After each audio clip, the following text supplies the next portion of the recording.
नमस्ते प्यारे साथियों, आप सभी को एक नया सा चैनल बीडी कंसेप्ट क्लासेस पे स्वागत है। दोस्तों, आज हम क्लास 10 का बिहार बोर्ड का जो साइंस है वो हम फर्स्ट चैप्टर लेके आए हुए हैं, जो प्रकाश का परावर्तन है। ठीक ना।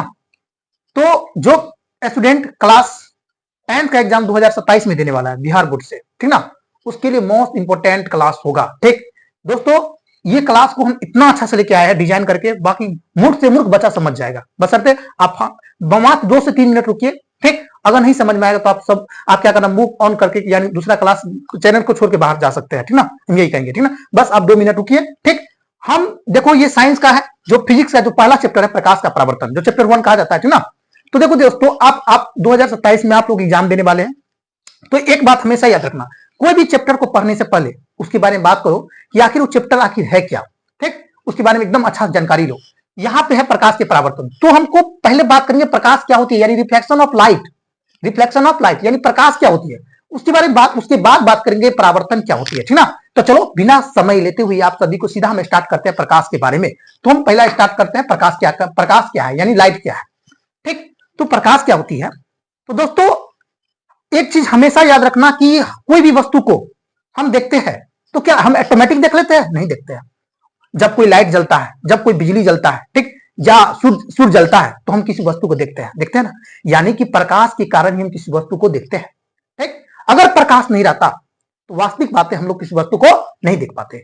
जैसे कि सपोज दैट, मान के चलो यहाँ पे कोई वस्तु है, यहाँ पे कोई वस्तु है। वस्तु का मतलब कुछ भी हो सकता है, टेबल कुर्सी कुछ भी हो सकता है। ठीक, एनीथिंग। ठीक, अब हम इस वस्तु को देखना चाहते हैं। अब मान के चलो यहाँ पे अंधेरा है, ये जो घर में है, ये जो रूम में है, ये अंधेरा है, तो हम वस्तु को देख पाएंगे? नहीं देख पाएंगे। ठीक, लेकिन वहीं पर अगर लाइट जला दिया जाए तो हम पता कर लेंगे कोई कौन सामान कहां पे है। ठीक, ये वस्तु कहां पे, हम जान लेंगे कि वहां पे है। ठीक ना, तो हम प्रकाश के कारण किसी वस्तु को देखें। जैसे कि अभी सपोज देखो, हम अभी ये लाइट को ऑफ करते हैं, ठीक ना, तो देखना पता चलेगा। ठीक, तो क्या अभी पता चला कुछ? अभी कुछ नहीं पता चला। लग रहा है कि कितना डार्कनेस हो गया है, कितना अंधेरा हो गया। ठीक, वही हम क्या अभी देख रहे तो अभी तक क्लीन बोर्ड नहीं दिखता होगा, लेकिन यही क्या करेंगे, हम लाइट को जला देते हैं। लाइट को जला देते हैं तो बाप रे बाप, लगता है कि कितना क्लीन हो गया। यानी यहाँ से हमको ये पता चला कि कोई भी वस्तु को देखते हैं प्रकाश के कारण। तो हम डिफिनेशन लिखे, आई होप आप लोग को समझ में आ गया होगा। ठीक ना, तो हम डिफिनेशन सीधा लिखते हैं। ठीक ना, आखिर प्रकाश क्या है। प्रकाश क्या है, तो यहां से लिखना स्टार्ट कर रहे हैं। प्रकाश प्रकाश प्रकाश वह भौतिक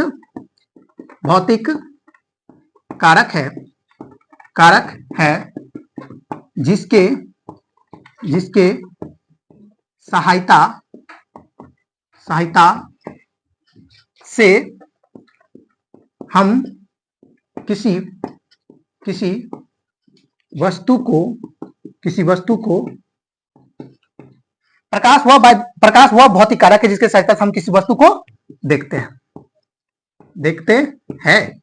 ठीक, अगर प्रकाश नहीं रहता कोई वस्तु को हम देखते, तो डिफिनेशन याद करनी, कोई जो प्रकाश वह भौतिक कारक है जिसके सहायता से हम किसी वस्तु को देखते हैं, उसी को हम प्रकाश कहते हैं। समझ गया ना।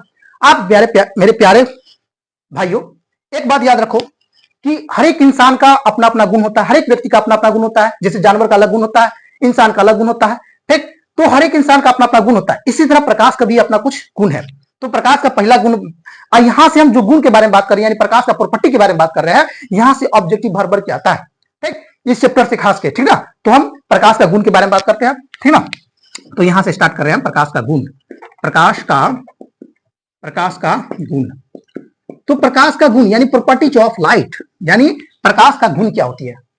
तो पहला प्रकाश का गुण होगा प्रकाश एक प्रकार की ऊर्जा होती है। क्या होती है? एनर्जी। ठीक ना, तो यहां से हम पहला पॉइंट लिखेंगे, प्रकाश एक प्रकार का ऊर्जा क्या बोलते हैं? एनर्जी। क्या बोलते हैं? एनर्जी। तो एनर्जी का रूप है। किसका रूप है? एनर्जी का रूप है। देखना कि जब कभी भी सूर्य उगता है, ठीक ना, तो ठंडी गर्मी मौसम रहता है, तो ठंडी मौसम रहता है तो देखते हैं कि धूप उगता है।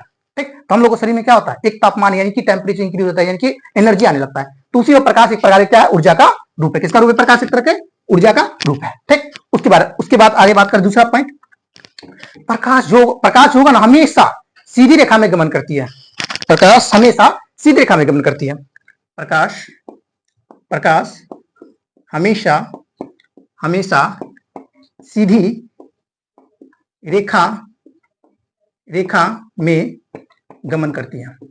अब भाई जी गमन के मतलब क्या होती है? गमन करती है। अब यहां पे बात हो रही है सीधी रेखा में गमन के मतलब क्या होती है? यानी प्रकाश हमेशा सीधी रेखा में चलेगी। किसमें रेखा में चलेगी? सीधी रेखा में चलेगी, ठीक ना। प्रकाश हमेशा सीधी रेखा में, किस रेखा में चलेगी? हमेशा सीधी रेखा में गमन करती है, ठीक ना। उसके बाद प्रकाश यहां दिख रहा है, नहीं दिख रहा है, ठीक। तो बोर्ड को पहले इरेज करते हैं, उसके बाद हम बताते हैं, ठीक ना। तो अब नेक्स्ट गुण देखते हैं, प्रकाश का गुण, ठीक ना। तो प्रकाश क्या था? प्रकाश हमेशा सीधी रेखा में गमन करेगी, हमेशा, ठीक ना। दूसरा बात करते हैं, तो तीसरा में क्या होगा? प्रकाश का गुण तीसरा में, प्रकाश एक विद्युत चुंबकीय तरंग होगा। प्रकाश एक प्रकार की विद्युत चुंबकीय तरंग है। प्रकाश एक प्रकार की विद्युत चुंबकीय तरंग है। क्या कौन तरंग है? विद्युत चुंबकीय तरंग है या अनुप्रस्थ तरंग है। इसी का दूसरा नाम हो जाएगा अनुप्रस्थ, ठीक ना। अनुप्रस्थ, तो यहां पर भी देते साइड में अनुप्रस्थ तरंग है, ठीक ना। ठीक, यानी किसका मतलब क्या हो गया? ये नहीं दिख रहा है क्या? ठीक, तो अनुप्रस्थ तरंग के मतलब, अनुप्रस्थ के मतलब क्या हो गया? यहां पे हम देखो ध्यान से, प्रकाश जो होती है ना, प्रकाश जो होती है, अगर सूर्य से प्रकाश पृथ्वी तक आ रहा है तो प्रकाश की जो है ना हवा की जरूरत नहीं होती है, वो अपने आप बिना हवा के भी आ सकता है, ठीक। तो प्रकाश की चलने के लिए कोई किसी भी माध्यम की आवश्यकता नहीं होती है, ठीक ना। वो बिना हवा के भी आ सकता है, ठीक ना। अब उसके बाद यानी इसमें क्या, प्रकाश एक विद्युत चुंबकीय तरंग है या अनुप्रस्थ तरंग है? ये ऑब्जेक्टिव में डायरेक्ट रहता है क्वेश्चन। प्रकाश का एक प्रकार के विद्युत चुंबकीय तरंग या अनुप्रस्थ तरंग है, ठीक ना। अब उसके बाद नेक्स्ट प्रॉपर्टी देखते हैं, तो प्रकाश की चाल सबसे अधिक किसमें होगा? यानी प्रकाश जो है सबसे ज्यादा, प्रकाश की चाल सबसे ज्यादा किसमें होगा? तो प्रकाश की चाल सबसे ज्यादा निर्वात में होगा। तो प्रकाश की चाल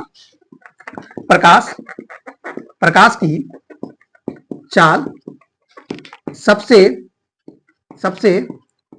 अधिक, प्रकाश की चाल सबसे अधिक कहां होती है मेरे भाई? तो निर्वात में होती है। कहां होती है? निर्वात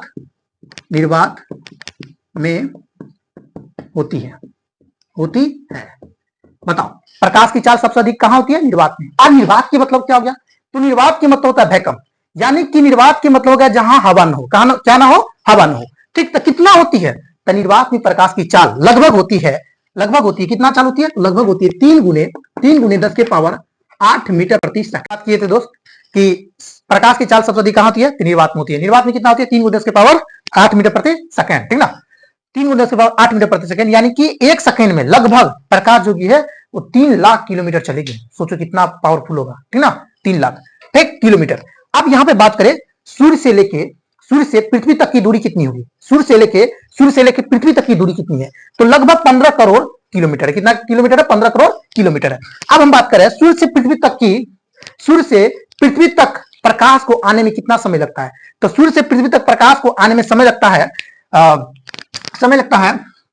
8 मिनट 16 सेकेंड, 16 सेकेंड या 16 सेकेंड रहेगा तो 20 सेकेंड रहेगा, यानी कहीं कोनो बुक में 20 भी रहता है, कोनो बुक में कितना रहता है? 16। तो बताओ, हम यहाँ पे बात की प्रकाश गुण के बारे में। तो पहला बात की क्या की? प्रकाश एक विद्युत चुंबकीय तरंग है, प्रकाश एक ऊर्जा का रूप है। उसके बाद प्रकाश हमेशा सीधी रेखा में गमन करती है। उसके बाद बात की प्रकाश की चाल सबसे अधिक कहां होती है? निर्वात में होती है। उसके बाद बात की प्रकाश की निर्वात में कितना होती है? 3 गुने 10 के पावर 8 मीटर प्रति सेकंड होती है। उसके बाद की सूर्य से लेकर पृथ्वी तक की दूरी कितना है? जो लगभग 15 करोड़ किलोमीटर है। उसके बाद बात की सूर्य से पृथ्वी तक प्रकाश को आने में कितना समय लगता है? तो 8 मिनट 20 सेकेंड या 16 सेकेंड, ठीक ना। ये होती है। अब उसके बाद बात करें प्रकाश की, तो इसको हम देखो ध्यान से, तो उसके बारे में बात करें आगे, ठीक। तो प्रकाश की गति की चाल, तो प्रकाश की गति की चाल बात करें, यहां पे प्रकाश की गति की चाल, प्रकाश की गति, तो प्रकाश की गति सबसे ज्यादा किसमें होगी? प्रकाश की गति सबसे ज्यादा किसमें होगी? ये पॉइंट बना के लिख लेना, प्रकाश की गति सबसे ज्यादा किसमें होगी? तो हम तो पढ़े हैं कि पदार्थ जो होती है तीन, हम लोग क्लास 9 में पढ़े, प्रकाश की पदार्थ की 3 अवस्था होती है, पहला ठोस, द्रव, गैस, ठीक। तो 3 अवस्था होती है, तो इसमें प्रकाश की गति सबसे अधिक किसमें होगी? तो सबसे अधिक गति गैस में होगी। किसमें? किसमें होगी? गैस में। उससे कम किसमें होगी? द्रव में। किसमें होगी? द्रव, ठीक। इससे सबसे कम किसमें होगा? ठोस में। किसमें? ठोस में। किसमें? ठोस में। एक बार फिर से बताएगा मेरे भाई कि प्रकाश की गति सबसे ज्यादा किसमें होगी? गैस में। उसके बाद किसमें होगी? द्रव में। और सबसे कम किसमें होगी? ठोस में। और उसके बाद बात करें फिर प्रकाश की, अब बात करें ध्वनि। ध्वनि, ध्वनि के मतलब होता है ध्वनि की गति। ध्वनि की गति, ध्वनि का मतलब क्या होता है? जो हम बोल रहे हैं वो साउंड। क्या होती है? साउंड। यानी साउंड की गति सबसे ज्यादा किसमें होती है? तो देखना कि कोई भी चीज को हम, जैसे कि ये ठोस है, इसको हम क्या कर रहे हैं? मार रहे हैं, तो इसमें आवाज कर रहा है ना, आवाज कर रहा है मेरे भाई, ये आवाज कर रहा है, यानी कि ये आवाज कर रहा है। तो यानी यहां इससे साफ पता चलता है कि ध्वनि की गति सबसे अधिक होगी किसमें होगी? सबसे अधिक, सबसे अधिक ठोस में होगी। उसके बाद उसके कम होगा द्रव में, सबसे सबसे कम जो होगी वो गैस में होगी। यानी कि ध्वनि की गति सबसे अधिक किसमें होगी? किसमें होगी? बताएगा मेरे भाई, किसमें होगी? तो सबसे अधिक ठोस में होगी। किसमें होगी? ठोस में। उसके बाद किसमें होगी? उसमें, उसके बाद किसमें होगी? द्रव में। द्रव में। और उसके बाद किसमें होगी? सबसे कम गैस में। किसमें होगी? गैस में। बताओ मेरे भाई कि हम यहाँ हवा चल रहा है, हम बोल रहे हैं, इतना हवा चल रहा है तुमको, तुम्हारा लगा आवाज पहुंच ही नहीं रहा है, तो वहां पे ध्वनि पे सबसे अधिक होगा। जैसे मान के चलो ये रूम बंद है, रूम बंद है, ठीक ना, तो यहाँ पे देखो चारों बॉल से भरा हुआ है, तो यानी कि पूरा एकदम ठोस की अवस्था में होगा है, ठीक ना। जैसे वो पीट रहा है, ज्यादा आवाज कर रहा है, यानी ध्वनि की गति सबसे ज्यादा किसमें होगी? ठोस में। उसके बाद किसमें होगी? द्रव में। और सबसे कम क्या होगी? गैस में। उसके बाद बात की प्रकाश की गति सबसे ज्यादा किसमें होगी? गैस में। उसके बाद किसमें होगी? द्रव में। सबसे कम किसमें होगी? ठोस में, ठीक ना। तो ये लगभग जो हुआ प्रकाश की प्रॉपर्टी जो है लगभग कंप्लीट हुआ, ठीक ना। ये टॉपिक कंप्लीट हो गया मेरा, प्रकाश क्या होती है। अब हम यहां से स्टार्ट करेंगे प्रकाश स्रोत क्या होती है, ठीक। तो चलो स्टार्ट करते हैं, ठीक है। इरेज करने के बाद मेरे प्यारे साथियों, मेरा प्रकाश का पहला टॉपिक प्रकाश था, वो कंप्लीट हुआ। अब हम बात करते हैं प्रकाश स्रोत के बारे में। टॉपिक नंबर 2 दे सकते हो, प्रकाश स्रोत क्या होती है। तो प्रकाश स्रोत को इंग्लिश में बोलेंगे सोर्स ऑफ लाइट, यानी लाइट का सोर्स क्या क्या हो सकती है मेरे भाई। तो प्रकाश स्रोत क्या होती है? तो जिस वस्तु से प्रकाश निकलेगी उसे हम क्या बोलेंगे? प्रकाशीय स्रोत। बताओ प्रकाश किस वस्तु से प्रकाश निकलती है? बताओ, मरकरी से प्रकाश निकलता है तो क्या हो गया? प्रकाश स्रोत हो गया। बल्ब से प्रकाश निकलता है तो क्या होगा? प्रकाश स्रोत हो गया। बताओ, सूर्य से प्रकाश निकलता है तो क्या होगा? प्रकाश स्रोत हो गया, ठीक। तो जिस वस्तु से प्रकाश निकलती है उसे क्या बोलेंगे हम? प्रकाशीय स्रोत। लालटेन, दिया, सब क्या होगा? प्रकाश स्रोत हो गया। मोमबत्ती क्या हो गया? प्रकाश स्रोत हो गया। तो हम यहाँ पर लिख सकते हैं प्रकाश स्रोत के, जिस वस्तु से प्रकाश निकलती है उसे क्या बोलेंगे? प्रकाशीय स्रोत, ठीक। तो हम यहाँ पर लिख सकते हैं जिस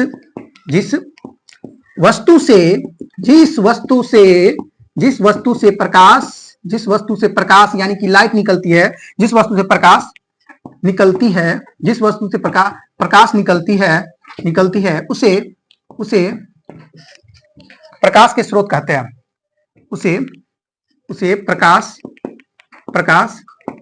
के स्रोत कहते हैं, ठीक ना। अब तुम लोग बताइए एग्जांपल मेरे भाई, कौन कौन सा वस्तु से प्रकाश निकलती है, ठीक। तो देखो ध्यान से, तो जैसे कि एग्जांपल हम लिख रहे हैं यहाँ पे, जैसे में क्या होगा? हम लिख सकते हैं लालटेन के बाद क्या लिख सकते हैं हम? लालटेन के बाद बल्ब लिख सकते हैं, बल्ब। उसके बाद टर्च भी लिख सकते हैं। टर्च के बाद क्या क्या लिख सकते हैं बोलो? और मोमबत्ती,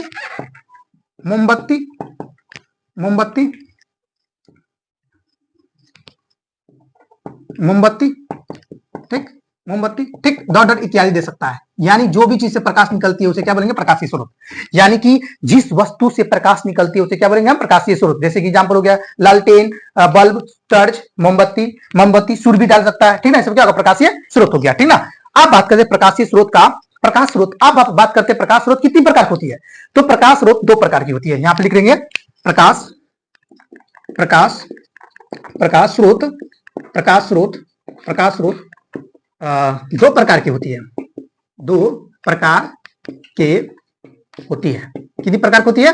2 प्रकार की होती है, ठीक। बताओ प्रकाश स्रोत कितनी प्रकार होती है? 2 प्रकार के। अब पहला प्रकार में क्या होगा? पहला होगा प्राकृतिक स्रोत। क्या होगा? प्राकृतिक स्रोत, ठीक। और दूसरा होगा तुमको दिख रहा है ना नीचे, प्राकृतिक स्रोत। उसके बाद दूसरा होगा तुमको मानव निर्मित स्रोत। अब इसका मतलब क्या हो गया मेरे प्यारे साथियों? यानी कि natural source and human source, ठीक। ह्यूमन आर्टिफिशियल भी कर सकते हो। देखो ध्यान से, तो प्रकाशीय स्रोत क्या होगी? प्राकृतिक स्रोत क्या होगी? तो प्राकृतिक स्रोत से बोलेंगे जो इंसान ही बनाया हो, जो प्रकृति द्वारा दिया गया उसे बोलेंगे प्राकृतिक स्रोत। बताओ प्राकृतिक स्रोत क्या हो जो इंसान नहीं बनाया? कौन सा स्रोत है? तो ये तो सबको मालूम होगा आई थिंक, ठीक। इसमें क्या होगा? सूर्य का इंसान बनाया क्या? सूर्य पर जाकर इंसान बोला जाओ प्रकाश निकलो, नहीं ना, ठीक। सूर्य के बाद क्या होगा? चंद्रमा, ठीक। ये सब क्या हो गया? प्राकृतिक स्रोत। तारा हो गया, तारे हो गया, ठीक। ये सब क्या हो गया? इत्यादि। ये सब क्या? प्राकृतिक स्रोत हो गया। क्या हो गया? प्राकृतिक स्रोत। यानी जो इंसान नहीं बनाया है, जो इंसान नहीं बनाया है, ठीक ना, सीधा प्रकृति द्वारा दिया गया है, नेचर द्वारा दिया गया है, हम लोग कुछ छिड़कानी नहीं कर सकते उसको। वो क्या? प्रकृति। क्या हो गया? प्राकृतिक स्रोत। अब मानव निर्मित क्या हो गया? जो ऐसा प्रकाशीय स्रोत जो इंसान खुद बनाया है, ऐसा जो प्रकाश निकलता है, जो वस्तु को प्रकाश निकलता है इंसान खुद बनाया, उसको क्या बोलेंगे हम? प्राकृतिक, मानव निर्मित स्रोत। तो मानव कौन कौन बनाया है? तो सबको मालूम है, बल्ब हो गया, बल्ब हो गया, टर्च हो गया। क्या? टर्च हो गया, इंसान ने बनाया लाइट। मरकरी हो गया, मोमबत्ती हो गया, मोमबत्ती, मोमबत्ती हो गया। मोमबत्ती के बाद हो गया तुमको दिया हो गया, दिया हो गया। उसके बाद लालटेन हो गया, लालटेन, लालटेन। ये सब क्या हो गया? इंसान खुद बनाया है। तो हम बताओ मेरे भाई, प्राकृतिक स्रोत क्या होती है? तो जिस वस्तु से प्रकाश निकलती है उसे क्या बोलेंगे हम? प्रकाशीय स्रोत, यानी सोर्स ऑफ लाइट बोलेंगे, ठीक ना। तो प्रकाशीय स्रोत दो प्रकार की थी। एक था प्रकाश स्रोत दो प्रकार की थी। एक जो था वो था प्राकृतिक स्रोत, एक था मानव निर्मित स्रोत, ठीक। तो प्राकृतिक स्रोत में था, इंसान को नहीं बनाया है, ठीक ना, वो प्राकृतिक द्वारा दिया गया है, हम लोग कुछ छिड़काई नहीं कर सकते हैं। जैसे सूर्य हो गया, चंद्रमा हो गया, तारे हो गया, सब क्या? प्राकृतिक स्रोत हो गया, ठीक। उसके बाद मानव निर्मित क्या हो गया? बल्ब हो गया, टर्च हो गया, ठीक, मोमबत्ती हो गया, दिया हो गया, लालटेन हो गया। ये सब क्या हो गया? ये मानव निर्मित स्रोत, मानव खुद बनाया है। वो अपनी रोशनी उसको रोशनी प्राप्त करने के लिए प्रकाश निकलता है, तो क्या होगा? मानव निर्मित स्रोत, ठीक ना। तो मेरा प्रकाशीय स्रोत कंप्लीट हुआ, ठीक। इसको इरेज करते हैं, फिर उसके बाद नेक्स्ट टॉपिक स्टार्ट करते हैं।